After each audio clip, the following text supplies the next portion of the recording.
রিপাবলিকার মতো গণমাধ্যম বিভিন্ন গোষ্ঠীর কাছ থেকে প্রচুর অর্থ নিয়ে বিচারপতিদের বিরুদ্ধে আক্রমণাত্মক রিপোর্ট প্রকাশ করছেন, এমন অভিযোগ করেছেন সুপ্রিম কোর্টের রক্ষণশীল বিচারপতি স্যামুয়েল অ্যালিটো। ফাঁস হওয়া গোপন অডিও টেপের দ্বিতীয় কিস্তিতে তিনি আরও অভিযোগ করেন, বামপন্থী গণমাধ্যম ক্ল্যারেন্স থমাসের মতো বিচারপতির সমালোচনা করে অর্থ হাতিয়ে নিচ্ছে। তার স্ত্রী মার্থা অ্যান অ্যালিটো জাতীয় পতাকা বিতর্কে গণমাধ্যমকে দেখে নেয়ার হুমকি দিয়েছেন।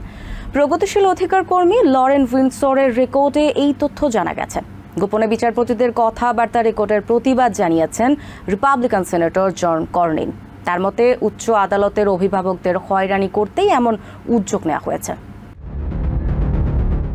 সাবেক প্রেসিডেন্ট ডোনাল্ড ট্রাম্পের দায়মুক্তি সহ নারী অধিকারের বেশ কয়েকটি মামলা ঝুলছে সুপ্রিম কোর্টে, অথচ একের পর এক বিতর্কে জড়িয়ে পড়ছেন উচ্চ আদালতের রক্ষণশীল বিচারপতিরা। দেশের সর্বোচ্চ আদালতের 9 বিচারপতির মাঝে 6 জনই কট্টরপন্থী।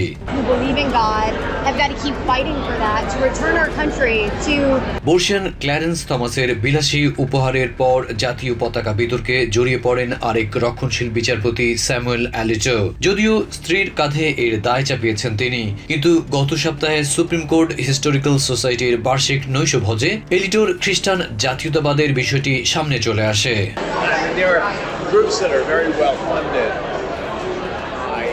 এবার ফাঁস হওয়া গোপন অডিও টেপের দ্বিতীয় কিস্তিতে এলিসা মার্কোর রেকর্ড প্রকাশ পেয়েছে, যেখানে স্যামুয়েল বলছেন রিপাবলিকার মতো গণমাধ্যম বিভিন্ন গোষ্ঠীর কাছ থেকে প্রচুর অর্থের বিনিময়ে বিচারপতিদের বিরুদ্ধে আক্রমণাত্মক রিপোর্ট প্রকাশ করে যাচ্ছে।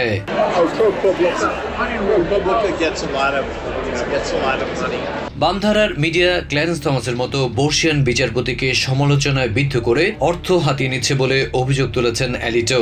এমনকি তিনিও একই ধরনের জিঘাংসা শিকার বলে মনে করেন তিনি। এর আগে সুপ্রিম কোর্টের ভাবমূর্তি ক্ষুণ্ণ হওয়ার পেছনে গণমাধ্যমকে দায়ী করেন স্যামুয়েল।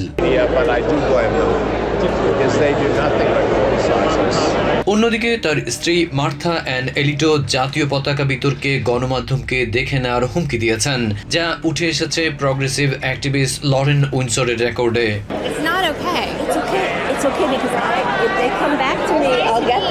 এদিকে গোপনে বিচারপতিদের কথোপকথনের রেকর্ডের বিষয়ে তীব্র আপত্তি তুলেছেন রিপাবলিকান সেনেটর জন কর্নিন। তার মতে উচ্চ আদালতের অভিভাবকদের হয়রানি করতে এমন উদ্যোগ নেওয়া হয়েছে।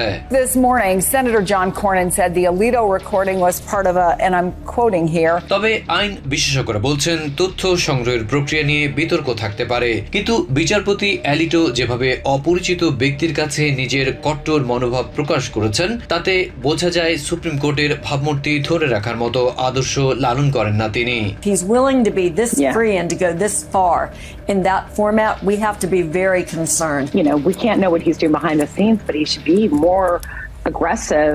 ওদিকে Democratic senator Sheldon Whitehouse Supreme Court Ethics Recusal and Transparency Act আটকে দেয় রিপাবলিকানদের করা সমালোচনা করেছেন। বুধবার সেনেট ফ্লোরে তিনি বলেন, স্বাধীন বিচার বিভাগের সুনাম অক্ষুণ্ণ রাখতে নীল শিবিরের প্রচেষ্টা রুখে দেওয়া দুঃখজনক। The Supreme Court subservient to Congress in any respect. Adib Mohammad, TVN24 news desk.